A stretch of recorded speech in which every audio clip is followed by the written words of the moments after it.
오늘은 호세아서를 가지고 여러분들과 함께 좀 은혜를 나누고자 합니다. 제가 이 호세아서를 연구하면서 가장 많이 생각하게 되는 단어가 뭔가 하면 바로 이 은혜라고 하는 단어입니다. 먼저 이 말씀을 같이 한번 읽어보겠습니다. 에베소서 2장 8절 말씀입니다. 시작. 너희는 그 은혜를 인하여 믿음으로 말미암아 구원을 받았으니 이것은 너희에게서 난 것이 아니요 하나님의 선물이라. 바울은 하나님께서 우리에게 주시는 구원이 하나님의 선물이라고 했고, 그 구원의 시작과 구원의 근거로 사도 바울이 제시하는 것이 바로 뭔가 하면 그 은혜예요. 그 은혜를 인하여라고 합니다. 근데 이 은혜라고 하는 것이 무슨 말인가? 이 은혜라고 하는 것은 우리가 많이 들었지만 이 선물을 받을 가치와 자격이 없는데, 그런데 아무런 대가 없이 큰 선물이 베풀어지는 것, 그것을 가지고 우리는 은혜라고 합니다. 근데 세상에서는 이 값을 지불하지 않았는데, 다시 말해 받을 자격도 없는데 그냥 단지 은혜로 어떤 큰 선물이 어떤 대상에게 주어진다고 하는 것은 믿을 수 없는 일입니다. 그래서 우리는 하나님께서 우리에게 베풀어 주시는 그 구원도, 그 사랑도 잘 믿지를 못하는 경향이 있다고 하는 것입니다. 그런데 똑같이 당시 북이스라엘은 하나님과 반대의 길을 계속 걸어가고 있었는데, 그런데도 하나님은 그들을 사랑하시고 당신의 은총을 베풀어 주신다고 하는 것입니다. 그런데 그 하나님의 사랑과 은혜를 북이스라엘 백성들은 잘 믿을 수가 없었어요. 왜 믿을 수가 없는가 하면 자신들의 품성을 통해서는 도저히 벌어질 수 없는 불가능한 일이었기 때문이라고 하는 것입니다. 그래서 그들은 끊임없이 선지자들을 통해 전해지는 그 하나님의 사랑을 믿지 못했고, 그래서 그들은 하나님께로 돌아가지 못하게 됩니다. 그 결과 북이스라엘이 멸망하게 된다고 하는 것입니다. 그래서 이 북이스라엘이 멸망하기 직전 호세아를 통해 전해지는 기별은 우리가 하나님께로 돌아가자고 하는 거예요. 하나님께로 돌아가자. 그런데 하나님께로 돌아가기 위해서 그들은 어떻게 해야 되는가? 그들은 하나님을 알아야 했습니다. 그분이 어떤 분인지, 그분이 어떻게 우리를 사랑하시는지 알아야 한다고 하는 것입니다. 그런데 그냥 아는 것이 아니라 어떻게 알아야 된다? 힘을 써서, 애써서 하나님을 알아야 된다고 말씀하고 있는 것입니다. 제가 중학교 1학년 때 우리 집과 담 하나를 둔 옆집에 딸만 5인 한 중년 부부가 이사를 왔습니다. 그런데 그 집의 제일 큰 딸이 저보다 1살 어린 학생이었는데, 그런데 그 여학생이 초등학교 다닐 때는 잘 몰랐어요. 중학교 1학년이 되니까 이 초등학교 때 그 콧질질이 꼬맹이가 아니라 너무나 청순한 모습으로 쫙 바뀌어가는 거예요. 제 기억으로는 1980년대 연습장에 나오는 이 모습이었어요. 물론 제 아내보다는 훨씬 못하지만 어쨌든 그런 모습이었습니다. 그래서 길 가다가 혹은 학교 등교하다가 이 여학생과 딱 마주치는 날이면 이상하게 막 가슴이 뛰고, 그 여운이 짧으면 1시간, 길면 온종일 가는 거예요. 근데 그렇게 좋아하면서도 심지어 같은 동네에 살고 담벼락 하나였거든요. 근데 2년 동안 말 한마디 못하고 그렇게 지내었어요. 그러던 중 한 해프닝이 벌어집니다. 아랫동네에 이제 한 남학생이 그 여학생에게 연애 편지를 써갖고, 그 집에 오공주가 있었거든요. 오공주. 맨 막내 딸아이가 5살짜리 정도 됐는데 그 막내에게 부탁을 했대요. 어떤 부탁을 했는가 하면 이 편지를 언니에게 좀 전해달라고, 큰 언니에게 부탁을 했다고 합니다. 그런데 그 막내가 그 연애 편지를 언니에게 전해주지 않고 엄마에게로 가지고 가서 엄마 하면서 저 오빠가 이 편지를 큰 언니에게 갖다 주래 하면서 엄마에게 가져갑니다. 근데 문제는 그 엄마가 그 막내에게 이 편지가 누가 준 편지냐고 물었어요. 그랬더니 그 아이가 왜 그랬는지 모르겠어요. 나중에 한번 물어보고 싶은데 아랫집에 사는 오빠가 큰 언니에게 전해주라고 했다고 하는 거예요. 근데 문제는 그 연애 편지의 내용이 글씨도 엉망이고 내용도 너무나 어리석고 저속한 표현들이 나오는 지저분한 편지글이었는가 봐요. 그래서 그 여학생의 어머니가 그 편지를 다 읽어본 후에 저희 어머니에게 그 편지의 내용을 이야기하면서 제게 주의를 당부했다고 하는 이제 부탁의 말씀을 드렸다는 그런 이야기를 들었어요. 그래서 어머님이 너무나 자존심이 상하고 너무나 속상하고 화가 나서 그날 저녁에 온 가족들이 모인 자리에서 저보고 왜 그런 짓을 했냐고 하면서 너무나 속상해 하시고, 온 집안 식구들이 너는 그 정도밖에 안 되는 녀석이냐 하면서 막 심지어는 집안 망신이다, 우리 집 망했다, 막 이런 얘기를 막 하시는 거예요. 근데 제가 아무리 안 그랬다고, 내가 그럴 사람이냐고, 너무나 억울하다고 막 울면서까지 하소연을 하는데, 근데 모두들 안 믿어주는 거예요. 왜냐하면 제가 그 여학생을 좋아한다는 말을 너무나 자주 했었기 때문이고, 그리고 그 꼬맹이가 거짓말을 칠 리가 없다고 하는 거예요. 그래서 근데 이제 가족들의 오해보다 더 괴로운 게 뭐냐 그러면 그 여학생이 저를 그렇게 어리석고 추한 학생으로 오해하게 되었다는 생각을 하니까 너무나 괴로운 거예요. 그래서 제가 그 여학생에게 제가 그런 사람이 아니고 이런 고상한 사람이라고 하는 것을 알려주고 싶어서 다시 편지를 썼는데 전할 방법이 없는 거예요. 지금도 기억하는데 태백이 되게 춥잖아요.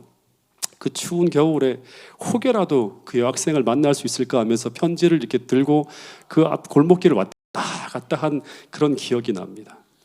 그런데 마찬가지로 저와 동일하게 그 오해되어진 마음과 전하지 못한 사랑 때문에 너무나 가슴 아파하며 불면의 밤을 지새우는 또 한 분이 계신데, 그분이 바로 호세아가 소개하는 우리 하나님이라고 하는 것입니다.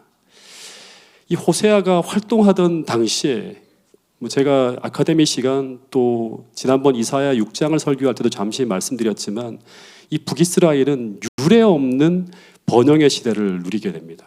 당시 북이스라엘 왕이 여로보암 2세였는데 이 북이스라엘은 당시에 역대 북이스라엘 역사상 가장 풍요로운 그런 번영의 시대를 누려요. 근데 동시대 선지자였던 이 아모스 선지자의 기록을 보면 이런 기록이 있어요. 정말 놀라운 기록인데요. 상하상에 누우며, 그 진짜 고급 침대예요. 그 침상에서 기지개를 켜며 양떼에서 어린 양과 우리에서 송아지를 잡아서 먹고, 그리고 비파 소리에 맞추어 노래를 지절거리며 다윗처럼 자기를 위해 악기를 제조하며 대접으로 포도주를 마시며 귀한 기름에 몸을 바르면서 너무나 풍요롭게 살아가고 있는데, 그런데 문제는 그들이 요셉의 환난에 대하여는 근심하지 아니하는 자로다. 요셉의 환난이란 말이 여기 처음 나오는데 이것은 북이스라엘의 멸망을 말하는 것입니다. 그럼 하나 물어볼게요. 우리 연말기도 주일 시간에 남유다의 멸망은 뭐라고 표현하죠? 야곱의 환난이라고 표현한다고 제가 금요일 설교 시간에 말씀을 드렸죠. 이 말씀을 보면 당시 북이스라엘은 엄청난 물질적 풍요 속에 살아가고 있었는데, 그런데 그와 동시에 백성들은 도덕적, 영적으로 깊이 타락하고 있었다고 하는 것입니다. 그래서 아모스 선지자는 이 불의한 나라의 죄악을 견책하면서 회개의 기별을 전하고 있었는데, 근데 이 기별이 그 나라에 잘 수용이 되지 않고 있어요. 근데 그 이유가 무엇인가 하면 이 나라가 물질적으로 번영하고 있었기 때문이라고 하는 거예요. 그래서 그들은 라오디게아 교인들처럼 어떤 착각을 하고 있었는가 하면, 그들은 여전히 하나님의 축복과 보호 속에 살아가고 있다고 착각을 하며 살아가고 있었다고 하는 것입니다. 그래서 당시 이 호세아에게 맡겨진 사명이 무엇인가 하면, 먼저는 지금 하나님과 이스라엘의 관계가 어떤 관계인지 생생하게 알려주라고 하는 거예요. 더하여 그 관계를 회복하지 않으면 멸망이 임박히 다가오고 있다고 하는 것을 알려주는 것이 바로 호세아의 사명이었어요. 그래서 하나님은 호세아 1장에서 호세아에게 아주 이상한 명령을 하는데, 그 명령은 바로 이것이었습니다. 같이 한번 읽어보겠습니다. 호세아 1장 2절 말씀입니다. 시작. 여호와께서 처음 호세아에게 말씀하실 때 여호와께서 호세아에게 이르시되 너는 가서 음란한 여자를 맞이하여 음란한 자식들을 낳으라. 이 나라가 여호와를 떠나 크게 음란함이니라 하시니. 그러니까 이 말은 어떤 의미의 말인가 하면, 이 호세아와 이 고멜의 부부 관계는 하나님과 북이스라엘의 상황을 반영하고 있는 것이라고 말씀하고 있는 것입니다. 여러분, 신명기에 보면 문란하게 사는 창녀와 결혼하는 것은 율법에 금지하는 것이었습니다. 근데 하나님이 지금 호세아에게 뭐라고 하는가 하면, 불법을 저지르면서까지 하나님의 일을 하라고 지금 말씀하고 있는 것처럼 보입니다. 근데 하나님이 이런 명령을 하실 수 있는 분인가요? 하나님의 일을 하면서 불법을 저지르면 되나요? 하나님은 그렇게 일하시는 분이 아니죠. 재림교회 성경 주석을 읽어보면 이런 내용이 나옵니다. 여기서 음란한 여자라고 하는 이 단어는 현재의 상태를 묘사하는 것이 아니라 미래의 상태를 미리 예상하여 묘사하는 내용이라고 합니다. 그래서 현재는 이 고멜이 음란한 마음을 가지고 있을지 모르지만 음란한 행위를 하는 여인이 아니고 그냥 호세아가 사랑하는 한 여인이었습니다. 그래서 하나님은 호세아에게 너가 사랑하는 그 여인과 결혼하라고 하는 거예요. 그러나 미래에 이런 가슴 아픈 일이 벌어질 것이라고 예언하는 것이라고 해석을 하고 있어요. 그래서 호세아가 하나님의 명령을 따라 이 고멜이라고 하는 한 여성을 사랑하여 결혼하게 돼요. 근데 상상해 보면 호세아는 이 하나님께서 말씀하신 예언이 성취되지 않도록 지금 지극정성으로 사랑하며 그 여자를 향한 자신의 진실한 사랑을 계속 쏟아부었을 거예요. 절대 너 이렇게 살면 안 돼 하면서 온갖 사랑과 정성을 다 퍼부으면서 이 고멜이 자신이 아닌 다른 남자를 사랑하지 못하도록 그렇게 사랑을 쏟아부었을 거예요. 마치 하나님께서 이스라엘을 그렇게 사랑하신 것처럼 계속 사랑하는 거예요. 그런데 그 사랑의 결과 첫 아이가 태어나는데 그 첫 아이의 이름이 이스라엘이라고 하는 첫 아이가 태어나는데, 그런데 이때까지는 많은 학자들이 이야기하기를 결혼 생활에 큰 문제가 없었던 것처럼 그렇게 보여요. 그렇게 해석을 합니다. 근데 고멜이 또 임신해서 둘째 아이를 낳았는데, 근데 그 둘째 아이의 이름이 뭐냐 그러면 루하마라고 지었다고 합니다. 근데 이 이름의 뜻이 뭔가 하면 루하마가 뭐냐 그러면 자비롭다, 깊이 사랑하다, 긍휼히 여기다라는 이런 의미예요. 근데 로라고 하는 건 뭐냐 그러면 아니다, 노하고 똑같은 거예요. 그래서 루하마는 뭐냐 그러면 긍휼히 여김을 받지 못하는 자, 자비를 베풀 수 없는 자, 더 이상 깊이 사랑할 수 없는 자, 이런 의미의 단어예요. 그런데 이런 이름을 짓게 된 이유가 있을 거 아닙니까? 그 이유가 뭔가 하면 호세아 2장 4절에 보면 이 둘째 아이는 내 아이가 아닌 거예요. 다른 남자와 불륜을 통해 태어난 자식이기 때문이라고 하는 거예요. 제가 한번 상상해 보는데 호세아는 고멜을 누구보다 정말 깊이 자기의 아내를 사랑했어요. 그래서 그 여자와 결혼을 했는데, 결혼을 하였다고 하는 것은 나와 내 사랑하는 여인이 나만을 사랑하겠다고 하는 언약을 한 것입니다. 근데 그 여자가 다른 남자와 음행하여 다른 남자 아이를 임신하고, 그래서 내 아내를 통해서 다른 남자 아이가 태어날 때 이때 호세아의 마음이 어땠을까 한번 상상해 보게 되는 것입니다. 아마 상상할 수 없는 고통이 가슴에 몰려왔을 것입니다. 정말 더 이상 깊이 사랑할 수도 없고 그 이름처럼 자비를 베풀 수도 없고 긍휼히 여길 수도 없는 그런 상황이 쫙 벌어진 거예요. 근데 호세아는 이런 아픔 속에서도 이 여인을 버리지 않고 하나님의 사랑으로 용서합니다. 여러분, 그런데 용서한다고 하는 것이 어떤 의미인가 하는 거예요. 이것은 바로 당신이 그렇게 살아가고 있음에도 불구하고 나는 여전히 당신을 사랑한다고 하는 거예요. 근데 이 용서한다고 하는 것은 그 용서의 상대에게 무엇을 기대하는가 하면 당신이 나의 이런 사랑, 내가 당신을 사랑하기 위해 치르고 있는 이런 희생과 이런 고통과 아픔을 보면서 마음에 깊은 찔림을 받아서 두 번 다시 그런 행동을 하지 않기를 바라는 마음이 이 용서라고 하는 단어 속에 포함되어 있는 거예요. 마찬가지로 오늘 하나님께서 우리를 용서하신다고 하는 것은 우리가 그분의 사랑을 받아들여서 나를 용서하기 위해 치르신 그분의 아픔과 그분의 고통과 희생을 생각하며 마음에 큰 찔림을 받아서 두 번 다시 그런 행동을 하지 않기를 바란다고 하는 의미가 담겨 있는 것이 바로 하나님의 용서하시는 사랑에 담긴 의미라고 하는 것입니다. 여러분, 그래서 요한복음 8장 11절에 보면 주님께서 그 가늠한 여인에게 뭐라고 하죠? 내가 너를 용서하니 가서 다시는 죄를 범치 말라고 하는 이런 말씀을 하셨다고 하는 것입니다. 그런데 이런 용서의 사랑을 받았음에도 불구하고 호세아 1장 8절 9절에 보면 이 여자는 제정신이 아닙니다. 여기 본문에 보면 이 고멜이 로루하마를 낳은 후에 그 다음에 아이가 젖된 후에 몇 년이 지났겠죠. 또 다른 남자와 불륜을 저질러서 또다시 임신을 합니다. 그러면서 세 번째 자녀가 태어나는데 이때 이 호세아는 그 태어난 아이의 이름을 뭐라고 짓는가 하면 로암미라고 지었다고 합니다. 이 암미는 뭐냐 그러면 내 백성, 내 민족이라고 하는 의미이고, 로는 뭐다? 아니라고 하는 거죠. 그러니까 로암미라고 하는 이름의 의미는 뭐냐 그러면 너는 이제 나의 자녀가 아니라고 하는 그런 뜻이에요.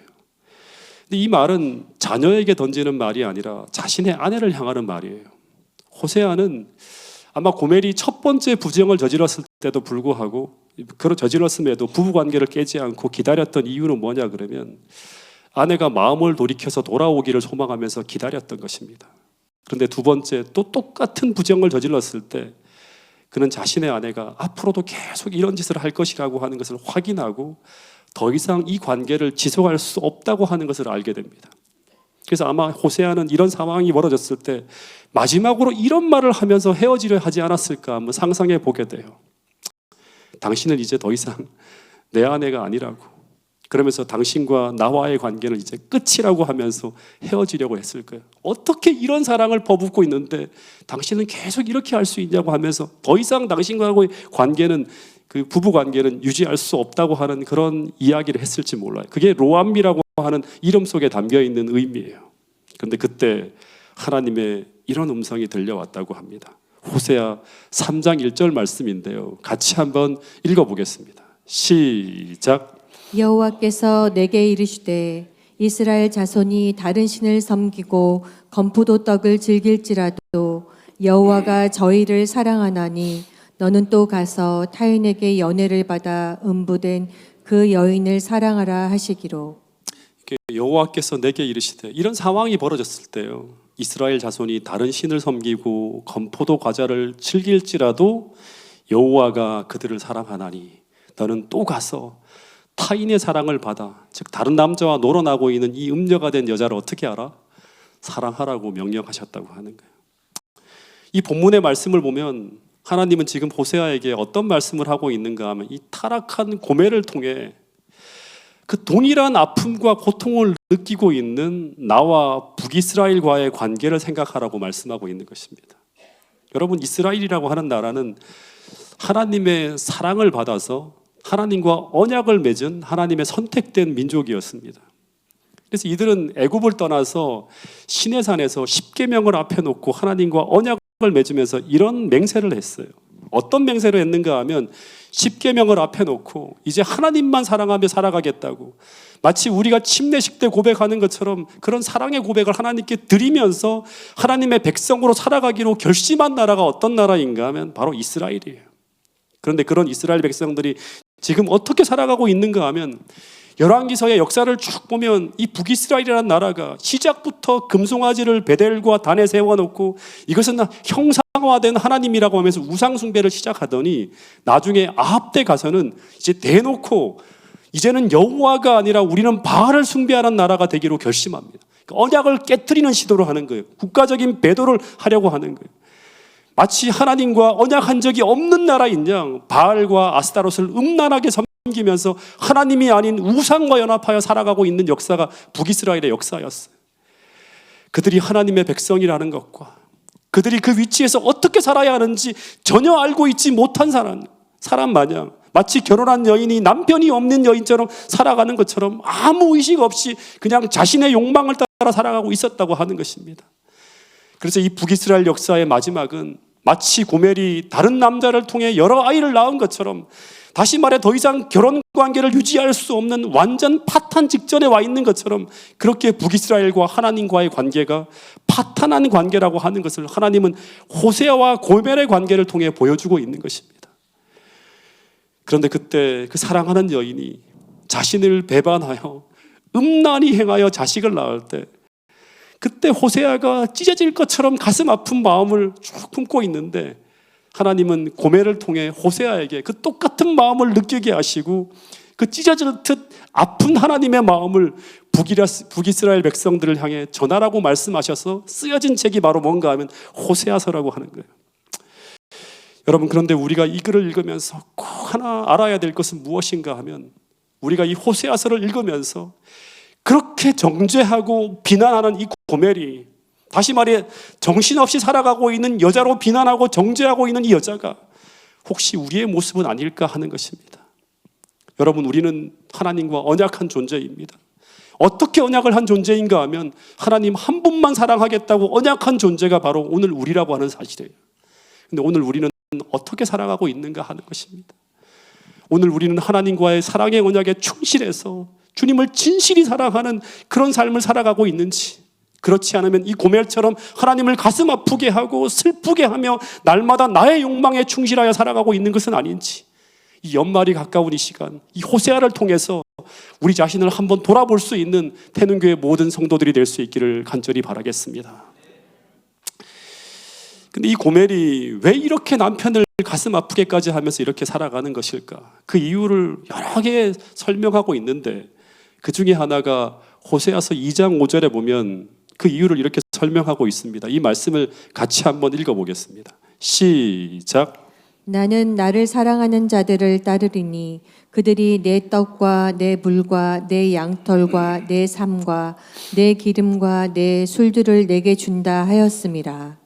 나는 나를 사랑하는 자를 따르리니, 이 고멜이 하는 말이 그 이유는 뭔가 하면 그들이 내게 떡과 물과 양털과 삶과 기름과 술을 내게 준다 하였음이라 하는 거예요. 그러니까 고멜이 호세아가 아닌 다른 남자를 사랑하게 된 이유가 뭔가 하면 그 정부가 이 여자를 유혹하면서 약속한 5가지 선물 때문이에요. 너가 나를 따라오면 내가 내게 떡도 주고 물도 주고 양털도 주고 삶도 주고 기름도 주고 술을 주겠다고 약속했다고 하는 거예요. 이 떡과 물은 뭘 의미하는가 하면 매일에 먹을 것이죠. 양식입니다. 삶과 양털은 뭐죠? 우리가 입고 사는 의류를 말하는 거예요. 그러니까 이 떡과 물과 양털과 삶은 우리가 매일 걱정하는 무엇을 입을까 염려하는 모든 생필품을 어떻게 해주겠다? 해결해 주겠다고 약속하고 있는 거예요. 더하여 이 기름은 뭘 의미하는가 하면 우리에게 풍요로움을 주는 것이고, 이 술은 원어를 보면 마실 것이라고 표현되어져 있어요. 즉 달콤한 포도즙이나 포도주로 우리를 즐겁게 하는 달콤한 쾌락을 의미하는 거예요. 그래서 이 정부가 이 고멜을 유혹할 때 이 고멜이 거부할 수 없는 모든 것들을 통해서 고멜을 유혹하고 있었고, 이 고멜은 그 유혹에 붙들려 따라가고 있었다고 하는 거예요. 그러니까 오늘 우리에게 더 큰 하나님을 향한 사랑이 없으면 이 유혹에 다 굴복해 따라가는 거예요. 주님을 정말 사랑하는 그 마음이 우리 마음속에 불타오르고 있지 않으면, 그 하나님을 모르면 우리는 끌려갈 수밖에 없는 거예요. 그런데 이 똑같은 모습이 북이스라엘에게 벌어지고 있었다고 하는 것입니다. 당시 사단은 하나님의 백성들에게 그들이 하나님을 떠나서 자신들을 따라오면 이 땅에서 그들이 얻기를 소망하는 모든 것을 다 주겠다고 거짓으로 약속하며 그들을 유혹하고 있었고, 당시 이스라엘 백성들은 그 유혹에 다 무너지고 굴복하면서 다른 신들을 음란하게 섬기며 하나님을 떠나가고 있었다고 하는 것입니다. 그런데 그런 이스라엘 백성들을 하나님은 어떻게 하셨는가 하는 거예요. 아합 때부터 여로보암 때까지 거의 100년 가까이 하나님은 엘리야, 엘리사, 요나, 아모스, 호세아까지 동원할 수 있는 모든 선지자들을 다 동원해서 그 거짓에 속지 말라고, 그 길은 멸망의 길이고 파멸의 길이고 죽음의 길이라고, 우리에게 먹을 것과 입을 것을 주시는 분은 우리 하나님이라고, 그러면서 그들을 구원하기 위해서 하나님이 하실 수 있는 모든 것을 동원하며 끝까지 그들을 기다리고 계셨다고 성경은 말씀하고 있는 것입니다. 그런데 이런 하나님의 모습은 성경 전체를 타고 흘러가는 인류를 향한 하나님의 사랑의 모습이었어요. 에스겔서에도 보면 남방 유다가 하나님을 떠나 똑같이 악행으로 무너지며 그 성소에서 하나님이 아닌 태양신과 1월 성신을 섬기며 음란하게 무너지는 모습이 벌어지고 있음에도 하나님의 영광은 그 패역한 예루살렘 도성을 바로 떠나지 못하시고 계속해서 그 주위를 배회하는 모습이 에스겔서를 통해 묘사되어지고 있습니다. 그런데 그때 하나님의 마음은 어떤 마음이었을까요? 동시대의 선지자인 예레미야를 통해 보면 하나님은 사랑하는 당신의 백성들을 향해 마지막까지 그들을 구원하기 위해 눈물로 애소하시는 장면이 예레미야서를 통해 쭉 흘러나오는 걸 볼 수 있습니다. 마찬가지로 노아 홍수 직전 하나님의 아들들이 사람의 딸들의 아름다움을 보며 다 타락하며 하나님을 떠나갈 때, 그때까지 하나님의 영광은 에덴 동산 출입구에 머물러 있었다고 하는 것입니다.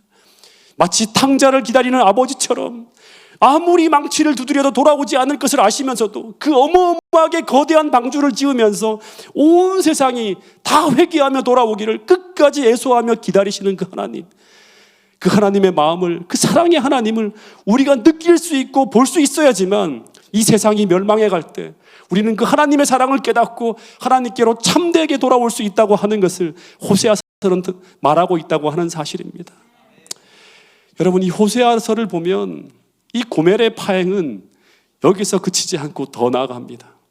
어디까지 나가는가 하면 호세아 3장 2절에 보면 이 고멜이 또다시 새로운 정부를 만나서 또다시 가출을 합니다. 그러다 이제 완전히 인생 막장인 창녀로 전락합니다. 그래서 어디 사창가에서 몸을 팔면서 살아가고 있었던가 봐요. 이제 끝난 거죠, 뭐 이제. 근데 이 호세아는 그 여자가 있는 곳을 찾고 찾아서 또 찾아갑니다. 그리고 그 고멜이 붙들려 있는 창녀촌의 그 포주를 만납니다. 그 포주에게 뭐라고 하는가, 이 여자를 돌려달라고 요청해요. 근데 이 포주가 이 여자는 내가 돈을 주고 산 나의 상품이라고, 나의 노예라고 하면서 거절을 해요. 근데 이 호세아가 계속 저 여인은 내 아내라고 하면서 끝까지 포기하지 않고 흥정의 흥정을 통해 이 아내를 도로 사기 위해서 이 포주가 요구하는 값을 지불합니다. 그리고 그 고멜을 다시 찾아오는 이야기가 호세아서 3장 1절 2절 말씀이에요. 먼저 한번 읽어보겠습니다. 이 말씀은 시작. 여호와께서 내게 이르시되 이스라엘 자손이 다른 신을 섬기고 건포도 떡을 즐길지라도 여호와가 저희를 사랑하나니 너는 또 가서 타인에게 연애를 받아 음부된 그 여인을 사랑하라 하시기로 내가 은 15개와 보리 한 호멜 반으로 나를 위하여 저를 사고. 여기 보면 이 여인을 되찾기 위해 지불한 값이 은 15개 하고 보리 한 호멜 반이라고 하는데, 보리 한 호멜 반이면 은 15세겔이라고 합니다. 그러니까 이 여인을 되찾기 위해 지불한 값이 은 몇 세겔이다? 30세겔이에요. 30세겔이면 당시 이스라엘에서는 최대치의 송양가라고 합니다. 그래서 한번 상상해 보면 이 노예시장에 고멜이 팔려왔는데 이제 고멜은 이제 어디로 팔려갈지 두려워 떠는 거죠. 왜냐 그러면 두 번째 정부에게 또 버림을 받은 거예요. 그 사창가로 도는 거예요. 사람들이 값을 부르면서 흥정하는 소리를 듣고 있었을 거예요. 사랑하는 게 아니라 이제 쾌락의 도구로 다 썼으면 버리는 거죠. 그 정부가. 아마 10세겔부터 막 계속 값이 오르기 시작하는데 사람들이 여기저기서 계속 값을 올려서 20세겔, 25세겔, 27세겔 내가 주겠다면서 저 여자를 내가 데리고 가겠다고 막 하는 거예요. 근데 어떤 사람이 27세겔을 부르면서 이제 고멜을 사려고 할 때 고멜이 너무나 두려웠을 거예요. 근데 그때 갑자기 저 뒤에서 막 목이 메어서 외치는 소리가 들려옵니다. 그것은 다른 사람이 건들지 못하도록 30세겔이라고 부르는 소리였어요. 근데 그 사람이 누구였을까요? 바로 30세겔을 부른 사람이 바로 자신의 남편이었습니다. 그 창녀로 몸을 팔고 있는 그 수치스러운 아내를 다시 찾기 위해서 그 죄악의 소굴까지 들어가서 은 30을 지불하고 호세아는 자신이 사랑하는 아내를 다시 되찾아 돌아옵니다. 여러분, 이 은 30은 성경에서 어떤 의미를 담고 있는가 하면 신명기에서는 한 노예의 몸값이기도 하지만 더하여 이 은 30은 어떤 의미를 담고 있죠? 우리를 구속하시기 위해 이 땅에 오신 예수께서 가룟 유다에 의해서 팔려나가실 때 은 30의 거래가 된 바로 그 가격이었어요. 그래서 이 모습은 바로 범죄함으로 하나님을 떠나 사단의 포로가 되어 있는 인간을 다시금 되찾기 위해서 우리 하나님께서 바로 예수의 생명을 몸값으로 지불한 모습을 떠올리게 만드는 그런 값이었다고 하는 것입니다. 그런데 그 예수께서 우리 인간을 되찾아오기 위해 지불한 대가는 은 30이 아니었습니다. 하나님은 당신의 아들의 생명을 지불하는 그 어마어마한 죄값을 지불함으로 하나님은 우리를 사단으로부터 되찾아오셨다고 성경은 이야기하고 있는 것입니다. 그 과정을 표상적으로 묘사하고 있는 글이 바로 호세아서 3장 1절 2절의 말씀이었어요. 타락한 고멜 같은 우리 인간을 되찾아오기에 그 십자가에서 값을 치르시며 정말 수치를 당하시고 몸과 마음이 만신창이가 된 그 예수 그리스도를 생각하며 우리는 이 이야기를 읽어야 된다고 하는 사실입니다. 동시에 이때 호세아가 품에 안겨 고개를 떨구며 돌아오고 있는 이 고멜을 우리는 우리 자신이라고 한번 생각해 보면서 한번 읽어보면 좋을 것 같아요. 아마 고멜은 고개를 들지 못하고 훌쩍이고 있었을지 모릅니다. 그런데 그런 고멜을 바라보며 호세아는 온갖 수치와 모욕을 당하면서도 이 여인을 구하기 위해서 지금까지 최선을 다하는 그런 모습을 볼 수 있습니다. 그러면서도 이 여인을 위해 이런 말을 했을 거예요. 그래도 나는 여전히 당신을 사랑한다고. 그러면서 또다시 하는 말이 나와의 언약을 기억하고 제발 다시는 나를 떠나지 말아달라고 호소하였을 것입니다. 그런데 여러분, 이것이 바로 호세아서를 통해서 우리에게 전하시는 하나님의 마음이자 하나님의 기별이에요. 너를 사랑하는 나의 사랑을 기억하고 나와 언약한 그 언약을 기억하고 제발 돌아오라고, 그리고 제발 떠나지 말아달라고. 여러분, 이 마음이 호세아서 전체에 흘러가는 하나님의 마음이자 우리에게 던지는 하나님의 메시지라고 하는 거예요. 호세아서 2장을 보면 하나님의 이런 마음이 곳곳에 나타납니다. 하나님은 그런 마음으로 우리를 구원하고 우리를 지키고자 그분이 하실 수 있는 모든 일들을 다 하고 계신다고 말씀하고 있어요. 이 북이스라엘이 하나님을 등지고 떠나려고 할 때 하나님은 어떻게 하시는가? 그냥 우리가 그 길을 걸어가도록 내버려 두시는가? 그 길이 죽음의 길이고 그 길이 파멸의 길이고 그 길이 멸망의 길이라는 것을 하나님은 아시는데 하나님은 어떻게 그들을 방치할 수 있겠는가 하는 것입니다. 그래서 하나님은 하실 수 있는 모든 것을 다 동원하여 그 길을 막으려 하셨다고 말씀하고 있습니다. 어떻게 막으셨는가?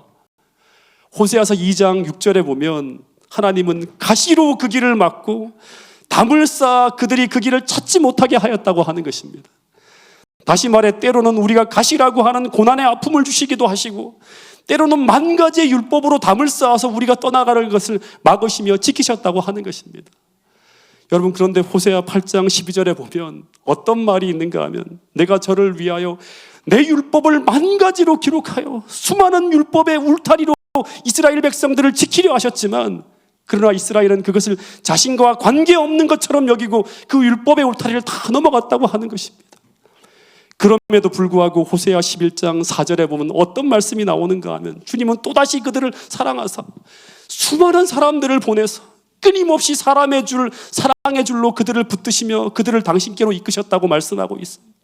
이 말씀을 보면 하나님은 오늘도 우리 주변에 수많은 사람들을 두어서 우리를 붙들고 있다고 말씀하고 있는 것입니다. 그래서 오늘 여러분과 제가 이 자리에 있는 것은 하나님이 보내신 수많은 사람들이 하나님께로 이끄는 사랑의 줄이 되어 여러분과 저를 붙들고 있기 때문이라고 하는 사실이에요. 그 수많은 사랑의 줄에 붙들려 우리가 하늘로 이끌리고 있는데 여러분, 그런 하나님의 사랑을 이 시간 꼭 기억할 수 있게 되기를 간절히 바라겠습니다. 그러나 이런 수만 가지 사랑에도 꿈쩍도 않고 이런 냉담한 북이스라엘은 결국 멸망으로 흘러가게 되는데 그때 그 나라를 향한 하나님의 마지막 호소는 바로 이것이었어요. 호세아서 11장 7절부터 9절의 말씀을 같이 한번 읽어보겠습니다. 시작. 내 백성이 끝끝내 내게서 몰러가나니 비록 그들을 불러 위에 계신 이에게로 돌아오라 할지라도 일어나는 자가 하나도 없도다. 에브라임이여 내가 어찌 너를 놓겠느냐? 이스라엘이여 내가 어찌 너를 버리겠느냐? 내가 어찌 너를 아드마같이 놓겠느냐? 어찌 너를 스보임같이 두겠느냐? 내 마음이 내 속에서 돌이키어 나의 긍휼이 온전히 불붙듯 하도다. 여기 내가 어찌 너를 아드마같이 버리고 스보임같이 두겠느냐 하는데 근데 이 아드마와 스보임은 전부 소돔과 고모라가 멸망할 때 함께 멸망한 성읍들입니다. 하나님은 노아 홍수 당시에도 그랬고 소돔과 고모라가 멸망할 때도 똑같은 마음을 가지고 이런 마음을 가지고 그들을 구하려 하셨다고 하는 것입니다. 제가 어릴 때 저희 동네에 저와 동갑인 한 친구가 있었습니다. 근데 그 아버지는 광부였는데 너무나 착한 사람이었어요. 화 한 번 안 내시는 걸 못 보았고 너무나 자상하시고 온유하시고 착한 분이었습니다. 근데 그 친구 엄마는 우리가 어릴 때 보기에도 동네에서 너무나 화려하고 멋쟁이처럼 보였어요. 근데 이 아주머니가 그 친구 아버지를 만나서 새 아이를 낳고 잘 살고 있었는데 근데 어느 날 공터에서 그 친구와 제가 함께 놀다가 갑자기 이 친구가 아버지 밥하러 가야 된다면 일찍 집으로 들어가는 거예요. 알고 봤더니 이 친구 엄마가 집을 나가버린 거예요. 그래서 이 친구 아버지가 이 아줌마의 소재를 사방으로 수소문하고 뒤지고 해서 드디어 서울 어느 다방에서 일하고 있는 이 친구 엄마를 찾아내서 다시금 데리고 옵니다. 다른 사람들 같으면 머리 끄대기를 잡고 두들겨 패서 막 데리고 올 텐데 나쁜 소리 한마디 안 하고 집에 데리고 와서 언제 그런 일이 있었는가 싶을 정도로 평소처럼 다시금 자상하게 그 친구 아버지가 그 아주머니를 대하는 걸 봤어요. 근데 이 친구 엄마가 6달을 못 견디고 또 도망갑니다. 그럼 이 친구 아버지는 또 아주머니를 찾아 전국을 수소문하에 다니며 또 데리고 와요. 그러기를 이 친구가 6학년 때부터 중학교 3학년 때까지 제가 볼 때 4년 정도 계속 그 아주머니가 그 일을 반복해요. 근데 어느 날 이 친구 엄마가 또 도망을 갔어요. 이 아저씨가 또 다시 이 아줌마를 찾아서 가는데 이 아줌마가 이제 만났는데 뭐라고 하는가 하면 더 이상 그런 총구석에 들어가지 않겠다고 버티며 거절을 하는 거예요. 근데 이 마음씨 착한 아저씨가 어떻게 하질 못하고 계속 거기서 한 달 가까이 머물면서 설득하고 기다리다가 결국 그것을 포기하고 돌아오게 돼요. 혼자서.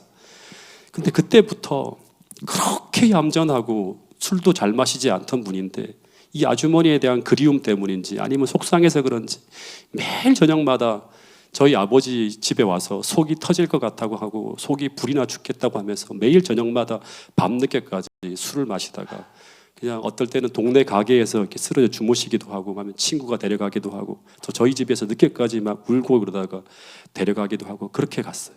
근데 그러던 어느 날 아침이었어요. 이 아저씨가 속에 뭔가 딱딱한 것이 맺힌다고 하는데 병원엔 안 가시고 매일 아들에게 소화제를 사가지고 오라고 했어요. 근데 어느 날 소화제를 먹고 잠깐 누웠는데 상태가 이상해져서 그 아들에게 동네에 손을 잘 따는 아줌마가 있는데 그 아줌마를 불러오라고 하는 거예요. 손을 땄는데 잠시 뒤에 이 아저씨의 숨이 넘어가며 손이 차가워지고 다리가 굳어지며 돌아가셨어요. 근데 장례식 날 그 아저씨의 아내가 돌아왔는데 동네 아주머니들이 그 아저씨의 관을 붙잡고 아저씨가 그렇게 보고 싶어하던 아줌마가 왔다고 하면서 동네 아주머니들이 다 서럽게 우시는데 근데 그 아주머니는 눈물 한 방울 안 흘리고 서 있는 거예요. 근데 그 아저씨를 생각하며 저는 하나님을 생각해 보게 되었어요. 세상을 향한 바람기 때문에 그 하나님의 사랑에 반응하지 않고 냉담하게 살아가며 그분께로 돌아오지 않는 우리 때문에 우리를 향한 이 그리움 때문에 병이 나신 우리 하나님의 모습을 생각하게 되었습니다. 내 백성이 끝끝내 물러가나니 내 백성이 끝끝내 물러가나니 비록 그들을 불러 위에 계신 이에게로 돌아오라 할지라도 일어나는 자가 하나도 없도다. 그럼에도 불구하고 에브라임이여 내가 어찌 너를 놓겠느냐, 이스라엘이여 내가 어찌 너를 버리겠느냐, 내가 어찌 너를 아두마같이 놓겠느냐, 어찌 너를 스보임같이 두겠느냐. 내 마음이 내 속에서 돌이키어 나의 긍휼이 온전히 불붙듯 하도다. 돌아오라 할지라도 돌아오라 부를지라도 일어나는 이가 하나도 없다고 하시면서도 에브라임아 이스라엘이여 하면서 내가 어찌 너를 버릴 수 있겠느냐 하면서 우리를 향해 애수하시는 그 하나님의 음성이 태능교회 모든 성도들의 마음속에 들려지기를 간절히 바라겠습니다. 아무리 고벨처럼 음란하게 변해버렸다 하더라도 아무리 추악한 죄악에 빠져있다 하더라도 이 변하지 않는 사랑으로 그들을 찾아 그 죄악의 소굴까지 찾아오시는 우리 하나님의 사랑을 우리 모두가 깨달을 수 있게 되기를 간절히 바라겠습니다. 성령께서 태능교회 모든 성도들의 마음속에 역사하셔서 우리를 애타게 기다리시는 우리 하나님을 향한 이 사랑의 마음이 우리 마음속에 와닿아서 우리가 정말 그냥 피상적으로 하나님께 돌아가는 것이 아니라 마음을 다해서 참되게 돌아갈 수 있는 그런 회개의 운동이 태능교회에 다 벌어질 수 있게 되기를 간절히 바라겠습니다. 새해에는 정말 주님을 진실한 사랑으로 주님이 있기 원하시는 그 자리에서 진실하게 사명을 감당할 수 있는 자들로 거듭나서 주님을 기쁘게 하실 수 있는 그런 교회 성도들로 태능교회 모든 성도들이 거듭나게 되기를 간절히 바라면서 오늘 말씀을 줄이도록 하겠습니다.